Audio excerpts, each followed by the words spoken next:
Hello friends, आपका स्वागत है मेरे YouTube channel the digital oceans पर। आज आप लोग इस वीडियो में सीखेंगे रेगुलर एक्सप्रेशन। रेगुलर एक्सप्रेशन क्या है, इसका क्या यूज है और इसे कैसे यूज करते हैं। तो चलिए समझते हैं सबसे पहले कि रेगुलर एक्सप्रेशन है क्या। What is regex? The term regex stands for regular expression. The regular expression regex or regexp is a sequence of different characters which is used to describe a search pattern or validate specification. मतलब क्या है उसका? regex बोलते हैं हम इसे और regular expression भी बोलते हैं। regex की फुल फॉर्म ही है रेगुलर एक्सप्रेशन। इसे regex, regexp भी बोला जाता है। ये है क्या? ये है सीक्वेंस ऑफ डिफरेंट कैरेक्टर्स, मतलब अलग अलग कैरेक्टर्स का एक सीक्वेंस है जिसको कंप्लीट मिलाकर हम एक पैटर्न बनाते हैं। उस पैटर्न से हम क्या करते हैं, किसी स्ट्रिंग को सर्च करते हैं या फिर उसको वैलिडेट करते हैं। मतलब इसका यूज किया जाता है सर्चिंग के लिए और वैलिडेशन के लिए। फॉर एग्जाम्पल, हम अपने टेक्स्ट एडिटर में कुछ भी फाइंड करते हैं तो वहां पर रेगुलर एक्सप्रेशन यूज होता है। या फिर हम वेबसाइट में देखते हैं फॉर्म के इनपुट्स में वैलिडेशन लगी होती है कि भाई नाम है तो उसमें सिर्फ कैरेक्टर एंटर होंगे, मोबाइल नंबर का इनपुट है तो उसमें सिर्फ नंबर एंटर होगा। तो इस तरीके की वैलिडेशन को अचीव करने के लिए, फाइंड रिप्लेस बनाने के लिए हमें जरूरत पड़ती है रेगुलर एक्सप्रेशन की। Regular expression use both basic and special characters. Regular expression जो है बेसिक कैरेक्टर्स की यूज करता है और स्पेशल कैरेक्टर्स। बेसिक कैरेक्टर्स मतलब कोई भी कैरेक्टर, लेटर, नंबर, वो हो गए हमारे बेसिक कैरेक्टर्स।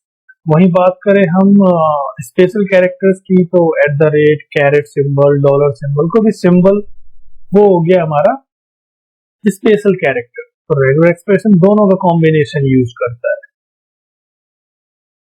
रेगुलर एक्सप्रेशन जो है ये किसी पर्टिकुलर प्रोग्रामिंग का टॉपिक नहीं है, ये मल्टीपल नंबर ऑफ प्रोग्रामिंग में सपोर्ट करता है, नंबर ऑफ प्रोग्रामिंग में चल जाता है ये। जैसे कि यहाँ पर है स्क्रिप्टिंग लैंग्वेजेस, एग्जांपल लिखे मैंने कुछ, पर्ल, पाइथन, PHP, जावास्क्रिप्ट, इन सारी स्क्रिप्टिंग लैंग्वेजेस में रेगुलर एक्सप्रेशन वर्क करता है। और साथ ही साथ हमारे कुछ टेक्स्ट एडिटर्स है, IDE है, जैसे कि विजुअल स्टूडियो, नोटपैड++, जितने भी हैं ये एडिटर IDE, सब में रेगुलर एक्सप्रेशन यूज होता है। तो ये हो गई इसकी डेफिनेशन। ये डेफिनेशन से आपने समझा कि रेगुलर एक्सप्रेशन क्या है और ये कहाँ कहाँ यूज किया जाता है। तो थोड़ा सा इसकी हिस्ट्री के बारे में जान लेते हैं, जो कि हिस्ट्री से हमें इसकी इंपॉर्टेंस का पता लगेगा, इसका रीजन पता लगेगा कि क्यों इसको डेवलप किया गया था। 1943 में वारेन एस McClure, देखो प्रोनाउंसिएशन में अगर कहीं मिस्टेक हो तो आप इसे इग्नोर करना, एक न्यूरो साइंटिस्ट थे इस नाम के, और वाल्टर पिच थे जो कि लॉजिशियन थे। इन दोनों ने मिलकर ये सोचा कि कुछ ऐसा डेवलप किया जाए जिससे हमें ये पता लग सके कि ह्यूमन का नर्वस सिस्टम कैसे काम करता है। तो देखो इनका मतलब मोटिव कितना बढ़िया था कि भाई ऐसा कुछ बनाना है। Their research focused on trying to understand how the brain could produce complex patterns using simple cells that are bound together। मतलब कि इनका जो रिसर्च था ना, उनका पूरा फोकस इस चीज पे था कि ह्यूमन का जो ब्रेन है कैसे कॉम्प्लेक्स पैटर्न को प्रोड्यूस करता है सिंपल सेल्स के थ्रू, और वो एक दूसरे से बाउंड कैसे कनेक्टेड हैं। इस चीज को समझने के लिए कोई मॉडल बनाना चाहते थे। तो 1956 में मैथमेटिशियन थे स्टीफन केलिन, जिन्होंने क्या करा, अलजेब्रा नोटेशन के साथ एक मॉडल बनाकर दिया इन्हें, McClure और वाल्टर पिट्स को, और उसका नाम रखा इन्होंने रेगुलर एक्सप्रेशन। तो आप कह सकते हैं एक तरह से फाउंडर जो हुए वो स्टीफन केलिन हुए, क्योंकि इन्होंने अलजेब्रा नोटेशन के साथ इस मॉडल को बनाया और इन्होंने ही इसको नाम दिया regular expression. Influenced by Cayley notion in 1968। 1968 में क्या हुआ, ये जो मैथमेटिशियन थे स्टीफन केली, ये यूनिक्स पायनियर केन थॉम्पसन जो थे, केन थॉम्पसन जो है यूनिक्स एडिटर बनाया था इन्होंने, इनके साथ मिलकर ये जो अलजेब्रा नोटेशन डेवलप किया गया था, इसको केन थॉम्पसन ने क्या करा, अपने टेक्स्ट एडिटर ED, यूनिक्स का टेक्स्ट एडिटर है ED, उसमें यूज किया फर्स्ट टाइम कंप्यूटिंग वर्ल्ड में। इस तरीके से रेगुलर एक्सप्रेशन जो है कंप्यूटिंग वर्ल्ड में भी आ गया कि फर्स्ट टाइम ये टेक्स्ट एडिटर ईडी में यूज किया गया। देखो, आपको जिस चीज को आप पढ़ रहे हो आपको एकदम क्लियर कट पता होना चाहिए वो क्या है, और इसकी हिस्ट्री के बारे में भी आपको थोड़ा बहुत पता होना चाहिए। पता चले आप कह रहे हो रेगुलर एक्सप्रेशन मुझे आता है और आपसे पूछ लिया जाए इसका फाउंडर कौन है तो पता ही नहीं, फर्स्ट टाइम कहाँ यूज हुआ पता ही। तो हिस्ट्री के बारे में थोड़ा सा अच्छा आपको पता होना चाहिए, डेप्थ बेसिक ना पता हो जाए। तो ये इसकी छोटी सी हिस्ट्री है कि स्टीफन केली इनके फाउंडर है। इन्होंने ही अलजेब्रा नोटेशन के साथ एक मॉडल बनाकर दिया वॉल्टर पिट और वॉरेन एमसीक्यूज को। इन्होंने केन थॉमसन के साथ एडिटर में इसको यूज किया। तो ये इसकी छोटी सी हिस्ट्री है। अब इसके कुछ एग्जांपल्स में दिखाता हूँ तब आपको रिलेट कर पाओगे कि अच्छा ऐसे तो मैंने देखा है। ये देखो, इस तरीके से अगर आप PHP डेवलपर हो तो फॉर्म वैलिडेशन में आपने देखा होगा, अगर आप फ्रंट एंड डेवलपर हो तो jQuery में देखा होगा आपने इसे वैलिडेशन पर्पस से, और सर्चिंग वगैरह करने के लिए, फाइंड वगैरह करने के लिए। अगर आप पाइथन डेवलपर हो, पर्ल रूबी डेवलपर हो तो आपने इसे देखा होगा। इस तरीके से जब भी आपको कोड लिखा हुआ मिलेगा ना तो यही रेगेक्स है। यहाँ पर आप देखो स्पेशल कैरेक्टर्स हैं, लेटर्स हैं, इन्हीं सब के सीक्वेंस को मिलाकर एक पैटर्न बनाया गया जिसको हम रेगुलर एक्सप्रेशन बोलते हैं, रेगेक्स बोलते हैं। तो कुछ पैटर्न देखो, इस पैटर्न में क्या ओनली अल्फाबेट्स, तो इस पैटर्न से सिर्फ और सिर्फ अल्फाबेट्स मैच होंगे। ओनली डिजिट्स, इस वाले पैटर्न से क्या है सिर्फ डिजिट्स मैच होगी। अभी इनका सिंबल का मीनिंग हम आगे समझेंगे वन बाय वन, तब आप इसको खुद से भी लिख पाओगे और अच्छे से समझ पाओगे एक एक सिंबल का मीनिंग। अल्फा न्यूमेरिक, तो इसमें क्या है कैरेक्टर्स और डिजिट्स दोनों स्टोर हो सकते हैं। पासवर्ड स्ट्रेंथ, इसमें क्या है one lower case letter, one upper case, one number, one special character, इस तरीके से टोटल 8 कैरेक्टर्स होने चाहिए। तो इतना खतरनाक रेगुलर एक्सप्रेशन लिखा गया, लेकिन जब आप इस चीज को समझ लोगे तब आपको इजी लगने लगेगा, तब आपको ऐसा नहीं लगेगा कि ये क्या लिखा, तब इसे आसानी से समझ पाओगे। ये इसके कुछ एग्जांपल्स हो गए। अब आते हैं यूज ऑफ रेगेक्स। ऐसे तो डेफिनेशन से आपको पता लग गया कि इसका यूज क्या है, लेकिन फिर भी एक बार दोबारा से इसको देख लेते हैं। इसका यूज किया जाता है सबसे पहले फॉर्म वैलिडेशन में। कोई भी चीज आपको वैलिडेट करनी है ना, फॉर एग्जांपल फॉर्म वैलिडेशन में इनपुट है नेम का। अब तो मैं चाहता हूँ कि सिर्फ और सिर्फ कैरेक्टर एंटर हो, स्पेस एंटर हो, डिजिट्स एंटर नहीं होनी चाहिए। अगर कोई एंटर कर रहा है तो उसको प्रॉपर मैसेज चला जाए कि भैया इसमें सिर्फ कैरेक्टर डालो। तो इस तरीके की वैलिडेशन को अचीव करने के लिए हम यूज करते हैं रेगुलर एक्सप्रेशन। URL रीराइटिंग के लिए अगर आप बैकएंड डेवलपर है तो आपको HTXS फाइल पर काफी काम करना पड़ता है URL रीराइटिंग के लिए। तो उसमें भी हम रेगुलर एक्सप्रेशन के काफी सिंबल्स को यूज करते हैं, जैसे कि डॉलर, कैरेट सिंबल, स्लैश। तो URL रीराइटिंग में भी ये काफी हेल्पफुल होता है, HTXS में जरूरत पड़ती है रेगुलर एक्सप्रेशन की। टू फाइंड और match any string in visual studio और एनी एडिटर, किसी भी एडिटर में कुछ भी फाइंड करना हो हमें तो वहां पर भी रेगुलर एक्सप्रेशन होता है। अगर देखना चाहे नोटपैड++ में तो मैंने किया Ctrl+F, तो ये तो आप रेगुलर एक्सप्रेशन, मतलब यहाँ पर आप रेगुलर एक्सप्रेशन भी लिख सकते हो, और नॉर्मली तो कैरी करता है। अब आते हैं अपने टॉपिक पे। तो ये इसका मेन पर्पस है सर्चिंग और वैलिडेटिंग। सर्च करना, कुछ वैलिडेट करना, तो वहां रेगेक्स की जरूरत। अब इसकी लिमिटेशन के बारे में जान लेते हैं कि भाई ऐसा नहीं है कि रेगेक्स अब जबरदस्ती हर जगह यूज करनी है। Regex it can not solve everything, ये इससे हर कुछ सोल्व नहीं होगा। हमें एकदम क्लियर रखना है कि रेगेक्स का मतलब है कुछ भी पैटर्न, कुछ भी सर्च करना हो, कुछ भी वैलिडेट करना हो, वहां जरूरत पड़ेगी हमें। ऐसा नहीं कि हर जगह जबरदस्ती यूज करते हैं। Having readability and performance issue, देखो अभी हमने देखा, अगर फर्स्ट टाइम कोई बिगिनर से देखे तो देख कर डर जाएगा मैंने क्या लिखा हुआ। तो रीडेबिलिटी इशू है इस। परफॉर्मेंस इशू, अगर हम कोई कॉम्प्लेक्स पैटर्न सर्च करते हैं तो परफॉर्मेंस भी हमारी कहीं ना कहीं थोड़ी सी स्लो होती है। Third number, it is not for simple work. ये तो हमने पहले ही समझ लिया कि भाई सर्चिंग और वैलिडेटिंग के लिए यूज होता है, तो सिंपल टास्क के लिए इसका यूज नहीं किया जाता। तो इसके कुछ लिमिटेशंस हैं जो आपको क्लियर होने चाहिए। अब आता है रेगेक्स कमांड्स, कि भाई इसमें कमांड लिखेंगे कैसे, वो तो सिंबल्स वगैरह थे, वो क्या है। रेगेक्स के कमांड्स को दो कैटेगरी में डिवाइड किया गया है, बेसिक और एडवांस। बेसिक रेगेक्स में क्या है? बेसिक रेगेक्स में चार तरीके की चार कैटेगरीज हैं। कैरेक्टर्स है, ग्रुप्स है, क्वांटिफायर्स है, एंकर्स है। और एडवांस में क्या है? एडवांस में है आपके पास लुक अराउंड और फ्लैग्स। तो सबसे पहले समझते हैं कैरेक्टर्स को। तो इस तरीके के कुछ कैरेक्टर्स आप देखोगे जिनका यूज किया जाता है। सबसे पहला है स्लैश कैरेक्टर, एस्केप कैरेक्टर। अब बात आती है, सर ये कैरेक्टर तो देख लिया लेकिन इसे यूज कैसे करें, कहाँ टेस्ट करें, हमें कोड लिखना पड़ेगा क्या? नहीं, देखो, अगर आप कोड लिखना चाहते हो PHP में तो pragmatch यूज होता है, लेकिन मैं आपको ऑनलाइन एक वेबसाइट बताता हूँ, regexpl.com। यहाँ पर आप अपना जो भी है 1 by 1 एग्जाम्पल करके देख सकते हैं। जैसे हमारा सबसे पहला है ये एस्केप कैरेक्टर, तो ये मैंने लिखा एस्केप कैरेक्टर, तो मैंने लिखा डॉट। देखो वैसे तो यहाँ पर डॉट का अपना मीनिंग है, लेकिन मैं चाहता हूँ कि नहीं भाई, जो रिजर्व कीवर्ड है इसके डॉट, डॉलर, कैरेट सिंबल, मैं चाहता हूँ वो मीनिंग नहीं, मैं चाहता हूँ सिर्फ और सिर्फ डॉट मैच होना चाहिए। जैसे होता है ना ईमेल में कि डॉट मैच होना चाहिए, @ मैच होना चाहिए। देखो यहाँ क्या करेगा, डॉट मैच करेगा। मैं जितने टाइम डॉट डालूंगा डॉट मैच कर रहा है। अगर मैं इसे सिंपल डॉट लिखूं तो ये क्या करेगा, ये कुछ भी मैच करेगा नहीं, क्योंकि डॉट का अपना अलग मीनिंग होता है।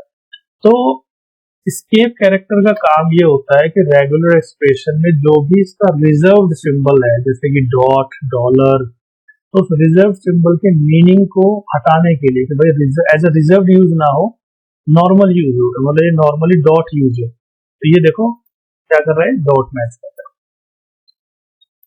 तो ये हो गया एस्केप कैरेक्टर। एस्केप कैरेक्टर का मतलब है रिजर्व कीवर्ड के स्पेशल मीनिंग को हटाना, एज अ सिंपल यूज करना है। वही सेकंड कैरेक्टर है डॉट। डॉट का मतलब होता है कोई भी कैरेक्टर, कुछ भी मैच करना।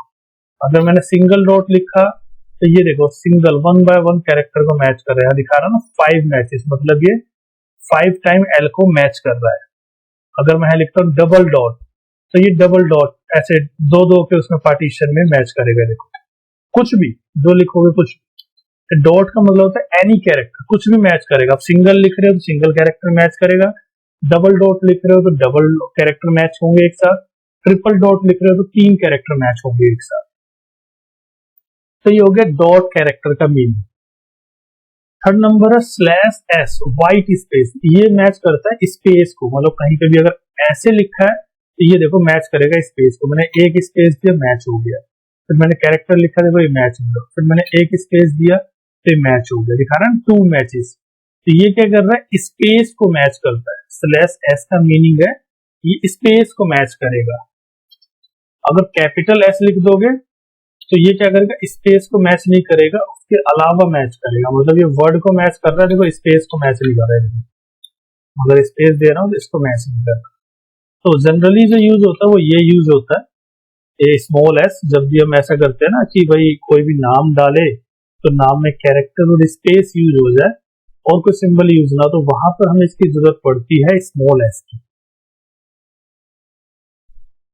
उसके बाद है d। इसका मतलब है ओनली डिजिट, कि सिर्फ और सिर्फ डिजिट मैच होनी चाहिए। मैंने यहाँ लिखा D, तो ये देखो क्या होगा, सॉरी ये मैंने कैपिटल लिख दिया, स्मॉल d में क्या है, मैं कैरेक्टर लिख रहा हूं तो कुछ मैच नहीं हो रहा, वहीं मैं नंबर लिख रहा हूं तो देखो मैच हो रहा।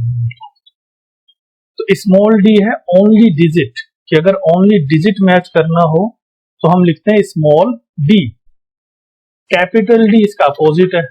कैपिटल D क्या करेगा, नंबर छोड़ के कैरेक्टर से कुछ भी मैच करेगा, बस डिजिट मैच नहीं करेगा। तो अपोजिट वाले कम यूज होते हैं। नॉर्मल जो D था वो ज्यादा यूज होता है, कि हमें जरूरत पड़ती है, जैसे कि मोबाइल नंबर वगैरह में हमें जरूरत पड़ती है कि सिर्फ और सिर्फ डिजिट एंटर होने चाहिए। और रेंज हम देखेंगे अभी आगे। तो ये हो गया /d। अब हमारा word character W। Word character में क्या होता है, ये कैरेक्टर और डिजिट दोनों मैच करता है। देखो मैंने लिखा 1 2 3 डिजिट मैच कर रहा है, कैरेक्टर भी मैच कर रहा है। तो ये होता है W का मीनिंग वर्ड कैरेक्टर, की ये डिजिट और कैरेक्टर दोनों को मैच करेगा, डिजिट और लेटर। अगर मैं लिखता हूं कैपिटल W तो ये अपोजिट काम करेगा कि भैया डिजिट और लेटर को छोड़कर बाकी कुछ भी हो वो मैच करेगा। जैसे कि मैंने सिंबल लिखा, ये मैच कर रहा है, लेकिन मैंने 1 2 3 लिखा तो इसको मैच नहीं कर रहा। उसके बाद स्लैश बी, इसको भी स्किप करते हैं, स्लैश बी को पहले इसको समझते हैं। इसको बोलते हैं कैरेट सिंबल या फिर हैट सिंबल भी बोला जाता है इसे। इसका मीनिंग है बिगिनिंग ऑफ द स्ट्रिंग। हम कहते हैं ना कि भाई यहां से स्टार्ट होना चाहिए, एच से स्टार्ट हो, आर से स्टार्ट हो, स्टार्टिंग ये कैरेक्टर होना चाहिए। तो मैंने लिखा कैरेट, मैंने लिख दिया एच कि एच से स्टार्ट होना चाहिए। तो मैंने लिखा हैन, हेलो, ही, सॉरी, हिम। तो देख रहे हो यहाँ पे एच जो है वो मैच हो रहा है क्योंकि एच से स्टार्ट हो रहा है। अगर मैं किसी और से स्टार्ट करूं तो देखो मैच नहीं हो रहा। तो ये इसका मीनिंग होता है स्टार्टिंग, कि स्टार्टिंग क्या करना है आपको। उसके बाद डॉलर, डॉलर का मतलब है एंड। तो डॉलर को जो है हमेशा लास्ट में लगाया जाता है, ऐसे मैंने लगाया एम डॉलर, तो ये क्या करेगा, जिसके लास्ट में एम आएगा, जैसे एम, देखो तो लास्ट में मैच कर रहा है एम। तो डॉलर का मतलब होता है एंड ऑफ द स्ट्रिंग और कैरेट का मतलब होता है बिगिनिंग ऑफ द स्ट्रिंग। अब आते हैं स्लैश बी पर। स्लैश बी क्या है, देखो अगर मैंने लिखा ऐसे स्लैश बी और मैंने लिख दिया एच, ऐसे लिखा, तो ये ना काम करेगा आपके हैट सिंबल के जैसा, कैरेक्टर के जैसा है। देखो ऐसे ही था वहां भी, हैन, देख रहे हो एच मैच कर रहा है, मतलब स्टार्टिंग जो एच से हो रहा है उसको मैच कर रहा है ये देखो। और अगर इस स्लैश बी को आप बाद में लगा दोगे तो ये डॉलर की तरीके से काम करने लगेगा। देखो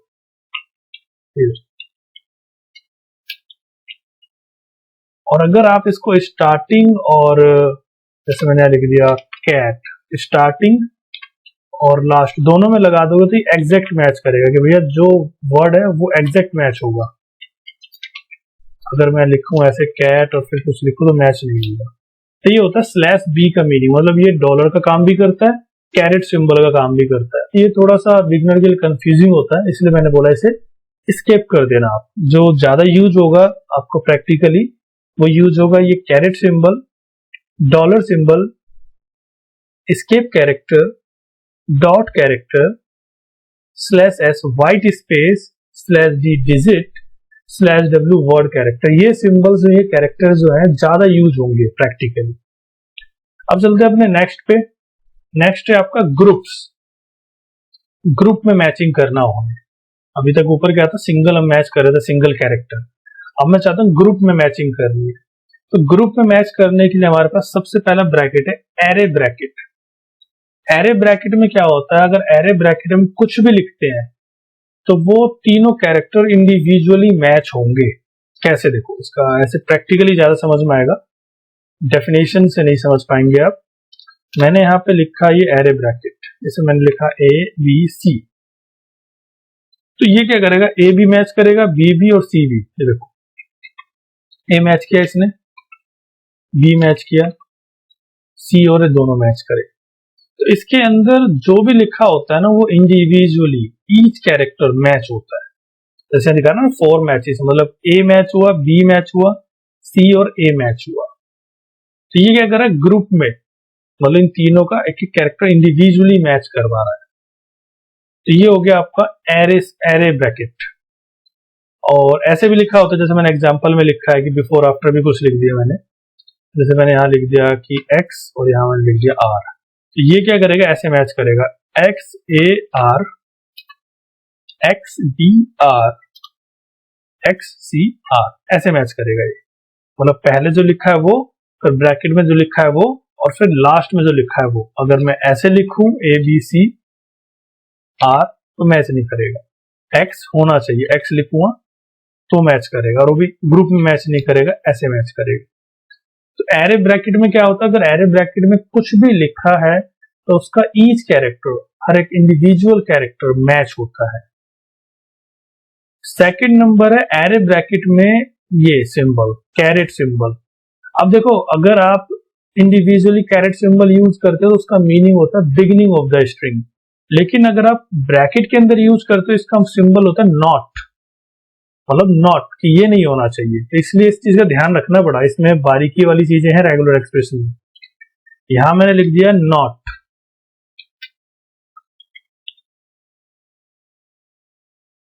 देखो इसको हटा देता हूं मैं, और इससे पहले मैंने कुछ भी लिख दिया, मैंने लिख दिया एक्स। तो ये एक्स को, तो इसका एग्जांपल लिख देते हैं, A B bracket P Q are.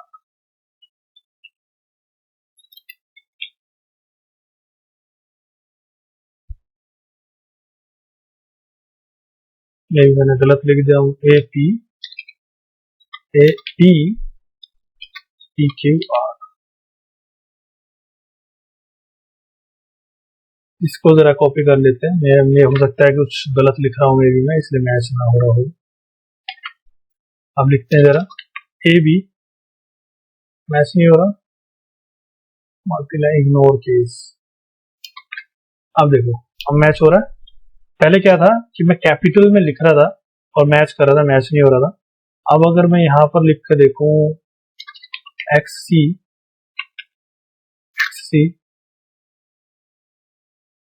अब मैच हो रहा परफेक्ट।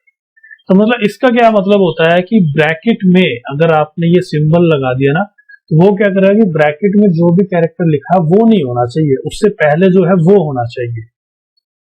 तो ये इसका मीनिंग होता है। उसके बाद है आइदर। देखो ये सिंबल तो आप जनरली अगर डेवलपर है, आप फ्रंट एंड डेवलपर है तो जावास्क्रिप्ट में इफ कंडीशन में देखते होंगे, अगर आप बैक एंड डेवलपर है तो पीएचपी में इफ कंडीशन में देखते हैं। इसका मतलब होता है और, आइदर। ये कैसे काम करता है देखो, ये मैंने लिखा रेड ब्लू पिंक, तो देखो रेड मैच करा इसने, ब्लू मैच कर लिया, पिंक मैच कर लिया, ब्लैक को मैच नहीं किया। तो इस सिंबल का मीनिंग ये होता है या तो ये या तो ये या तो ये। उसके बाद है फंक्शन वाला ब्रैकेट। इन ब्रैकेट के देखो एक एक ब्रैकेट का आपको मीनिंग एकदम क्लियर होना चाहिए कि इसमें अगर कुछ लिखा तो उसका मतलब क्या होता है। फंक्शन ब्रैकेट में अगर आप कुछ भी लिख रहे हो तो पूरा ग्रुप में मैच होगा, ये इंडिविजुअली मैच नहीं होता। मतलब ये देखो मैंने लिखा ये एबीसी, तो ये क्या करेगा, एबीसी कंप्लीट मैच करेगा। जैसे एरे ब्रैकेट में था ए मैच कर रहा था, तो ये देखो इसमें नहीं कर रहा, देखो तो ये कंप्लीट, इस ब्रैकेट में जो लिखोगे वो complete word as it is match होता है। अगर इससे पहले मैं कुछ लिख रहा हूं तो फिर ये ऐसे मैच करेगा, एक्स आर एबीसी। तो ये होता है फंक्शन ब्रैकेट का मीनिंग, कैप्चरिंग द ग्रुप।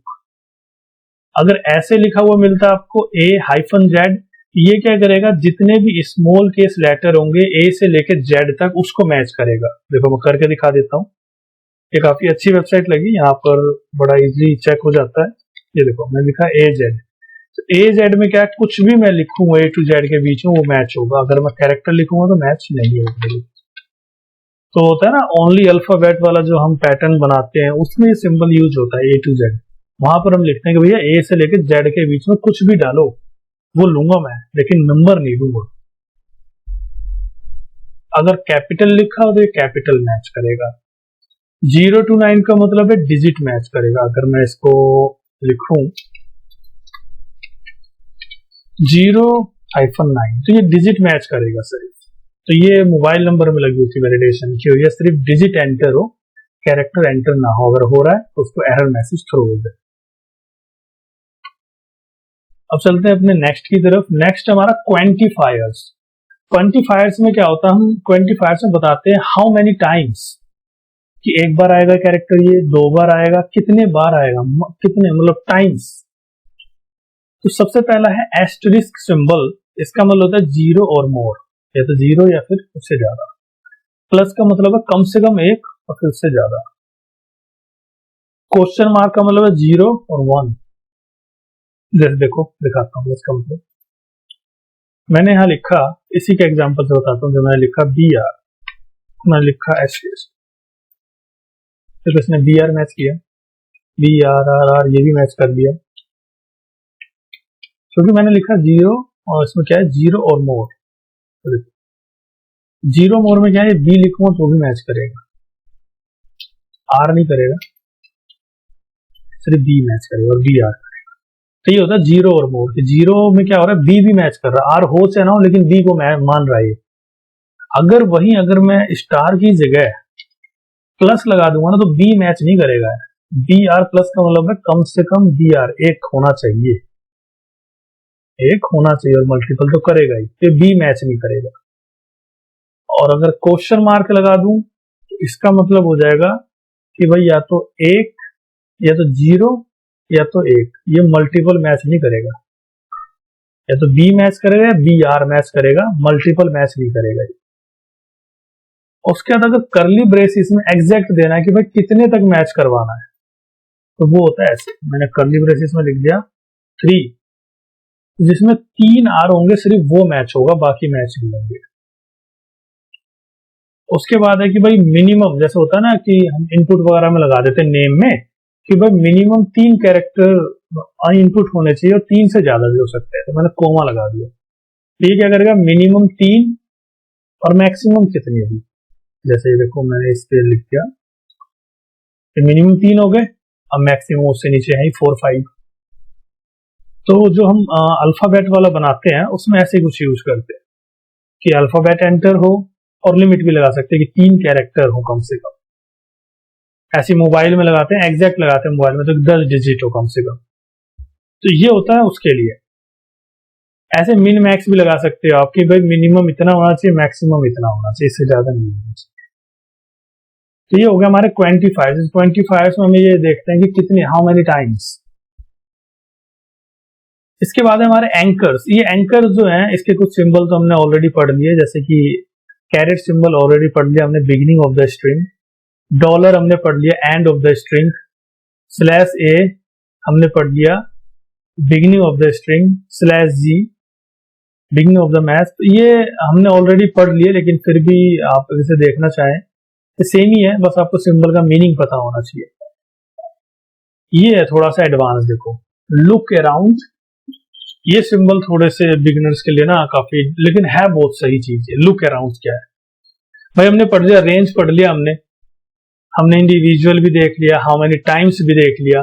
अब ये क्या है, ये मैं कह रहा हूं कि भाई जिसके बाद ये हो उससे पहले वाला मैच करो, या जिससे पहले ये चीज हो वो मैच करो। जैसे मैंने लिखा कि भाई जिसके बाद डॉलर लगा, मैं सर्च करना चाहता हूँ $30। अब मैं सर्च करना चाहता हूँ 30, और सर्च करना चाहता हूँ कि जिसमें डॉलर लगा वही 30 सर्च हो, और कहीं पे भी 30 लिखा हो, जैसे नंबर में लिखा हो या कहीं पे भी लिखा हो कंटेंट में, वो मैच नहीं होना चाहिए। सिर्फ वो मैच होना चाहिए डॉलर लगा हो। तो ये होता है प्रीसीडेड और फॉरवर्ड, मतलब पहले और बाद वाला।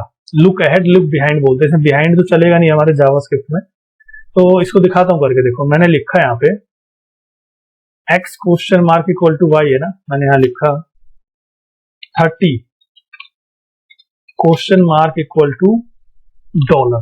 अब देखो यहाँ पे एस्केप कैरेक्टर का मीनिंग भी आ जाएगा। देखो डॉलर का क्या अपना मीनिंग है एंड, तो यहाँ मैंने इसका मीनिंग हटाने के लिए लिख दिया ऐसे स्लैश। अब ये क्या मैच करेगा, देखो मैंने लिखा $30, तो इसमें 30 मैच किया। अब मैंने लिखा $20, मैंने लिखा सिर्फ 30, मैंने लिखा 30 रुपीज। तो देख रहे हो ये सिर्फ उस 30 को मैच कर रहा है जिसके बाद डॉलर है। तो ये पॉसिबल है पॉजिटिव लुक अहेड से। देखो यहाँ लिखा हुआ x question mark equal to y, इसका मतलब है कि x को ढूंढो लेकिन जिसके बाद y हो, इसको बोला जाता है पॉजिटिव लुक अहेड। ये एडवांस में आ जाता है, ये बेसिक नहीं है, ये एडवांस में आ जाता है, एडवांस रेगुलर एक्सप्रेशन। इसी का अपोजिट है, इसी का अपोजिट है,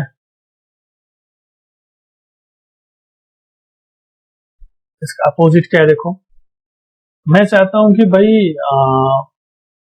इसका अपोजिट की सिर्फ 30 मैच हो, इसका अपोजिट आपको कुछ भी देख सकते हो, नॉट, मतलब सिर्फ 30 मैच हो, डॉलर वाला मैच ना हो, बाकी कुछ मैच हो। इसका अपोजिट ये हो गया क्वेश्चन मार्क नॉट, तो मैंने लगा दिया क्वेश्चन मार्क नॉट। तो देखो बाकी सारे 30 मैच कर रहा है, सिर्फ डॉलर जिस पे लगा वो मैच नहीं कर रहा, तो ये अपोजिट हो गया। तो ये आपका एडवांस में आ जाता है look around, positive look ahead और नेगेटिव लुक अहेड। उसके बाद है आपका फ्लैग्स। फ्लैग्स क्या होते हैं, देखो ये आप ऑलरेडी यहाँ पे लिखा हुआ, वैसे तो इसका मीनिंग समझाता हूँ। देखो IGM ये लिखा हुआ ना, आई का मतलब होता है कि जब भी वो सर्च कर रहे हो तो वो केस मैच ना करे। केस मतलब स्मॉल केस, अपर केस, वो ना देखे, उसको इग्नोर करे। अगर स्मॉल में लिखा तो भी मैच करे, कैपिटल में लिखा तो भी मैच करे, ये मतलब होता है आई, केस इनसेंसिटिव। जी का मतलब होता है ग्लोबल, कि भाई पूरे सेंटेंस में एक एक जगह जाके ढूंढे। एस का मतलब होता है कि न्यू लाइन, कि भाई न्यू लाइन भी मैच कर लेगा, एंटर भी मैच कर लेगा। एम का मतलब होता है मल्टी लाइन, कि मल्टी लाइन, देखो यहाँ पे लिखा हुआ ना IGM तीनों लिखे हुआ। एम का मतलब मल्टी लाइन, जी का मतलब है ग्लोबल, आई का मतलब है केस इनसेंसिटिव। तो ये इसके कुछ मेन सिंबल्स थे, एडवांस और बेसिक, जो मैंने इसमें डिस्कस किए और एक एक एग्जांपल मैंने आपको करके दिखाया। अब चलते हैं अपना नेक्स्ट पे। नेक्स्ट है कि ठीक है जी, हमने पढ़ तो लिया, सारे सिंबल्स पढ़ लिए, उसके एक एक एग्जांपल भी समझ लिए, ठीक है, लेकिन काम कैसे करें? क्योंकि एग्जैक्टली जब डेवलपर इस पर काम करने बैठते हैं तो वो कुछ पैटर्न बना ही नहीं पाते। तो देखो, कोई भी पैटर्न बनाने के लिए आपके पास पहले सिनारियो होना चाहिए। आपके पास पहले सिनारियो होना चाहिए कि आप करना क्या चाहते हो एग्जैक्टली। सिनारियो का मतलब है कि आप करना क्या चाहते हो एग्जैक्टली, वो आपको पता होना चाहिए। तो देखो एग्जाम्पल, यहाँ एग्जाम्पल लिखा है ना, the string must start with H and finish with O। कि भाई स्ट्रिंग H से स्टार्ट होनी चाहिए और O पर फिनिश होनी चाहिए। तो यहाँ पे हमें क्लियरली पता है कि एक ऐसा वर्ड बनाना है, एक ऐसा पैटर्न बनाना जो H से स्टार्ट हो, O पे एंड हो। ऐसे सिनारियो डिफाइन करने से क्या है ना, हमें ये क्लियर हो जाता है कि जो सिंबल्स हमने पढ़े उसमें से कौन कौन सा सिंबल, क्वांटिफायर, क्या चीज यूज होगी यहाँ पर। The string could be wrapped in parenthesis. तो इसलिए आपको सिनारियो पता होना चाहिए सबसे पहले कि आप चाहते क्या हो। उसके बाद आप प्लान करो कि जब आपको ये पता लग गया आप चाहते क्या हो, आपको ये पता, अब आपको अब ये देखो अब इसमें कौन कौन से सिंबल, कौन से क्वांटिफायर, क्या चीज यूज होगी यहाँ पर, लुक अहेड, लुक बिहाइंड, क्या चीज यूज होगी। Develop a plan. Third number, जब आपने बना लिया तो उसको आप टेस्ट करो, ऑनलाइन टेस्ट करो, उसके बाद जहां यूज करना चाहते हो वहां पे अप्लाई कर दो इसे। तो जब भी रेगेक्स पे काम करोगे आपका सिनारियो एकदम क्लियर होना चाहिए कि आप करना क्या चाहते हो। ये वैसे तो डेवलपमेंट में हर एक चीज बनाने के लिए फॉलो किया जाता है, कुछ भी हमें बनाना है तो हम पहले डिसाइड करते हैं कि करना क्या है हमें। तो ऐसे रेगेक्स में आपको पहले सिनारियो बनाना होता है, फिर आपको देखना होता है कौन कौन से सिंबल यूज करने होते हैं, पैटर्न बनाना होता है, फिर उसको टेस्ट करना होता है, उसके बाद हम इम्प्लीमेंट करते हैं। कुछ एग्जांपल्स हैं प्रैक्टिकली, उसको जरा देखते हैं तब आप काफी चीजें समझ पाओगे। जैसे ओनली अल्फाबेट्स। ओनली अल्फाबेट्स, देखो इसमें सिंबल कैसे कैसे यूज किया गया, मैं करके दिखाता हूं इसे। सबसे पहले तो ये जो स्लैश है ना, यहाँ पर इसका कोई मीनिंग नहीं है, क्योंकि रेगुलर एक्सप्रेशन जब भी स्टार्ट होता है ना स्लैश से स्टार्ट होता है और स्लैश पे क्लोज होता है, तो यहाँ इसका कोई मीनिंग नहीं है। मीनिंग यहाँ से है, कैरेट सिंबल से। तो यहाँ करके दिखाता हूं मैं लिखा कैरेट A to Z, फिर है प्लस और फिर है डॉलर, ऐसा ही है। देखो कैरेट का मतलब starting with A to Z का मतलब A से लेकर Z के बीच में ही कोई कैरेक्टर होना चाहिए। प्लस का मतलब एक कैरेक्टर और एक से ज्यादा कैरेक्टर हो सकते हैं। डॉलर का मतलब कैरेक्टर पे ही बंद कर दो। तो यहाँ पे क्या होगा, देखो सिर्फ कैरेक्टर लेगा ये, और अगर मैं डिजिट लिखूंगा तो नहीं लेगा। ये हो गया ओनली अल्फाबेट, ये उसका रेगुलर एक्सप्रेशन हो गया। ऐसे अगर ओनली डिजिट की बात करें तो देखो ये हमने लिख दिया starting with 0 to 9 dollar, sorry plus, क्योंकि वन और मोर से ना बाहर प्लस। ये क्या करेगा, देखो सिर्फ डिजिट मैच करेगा। अब चाहे वो एक डिजिट हो, चाहे दो डिजिट हो, चाहे तीन हो, चाहे चार। उसके बाद है अल्फाबेट विद स्पेस, कि अल्फाबेट हो और स्पेस भी लेगा। तो देखो क्या है, यहीं से कॉपी कर लेते हैं।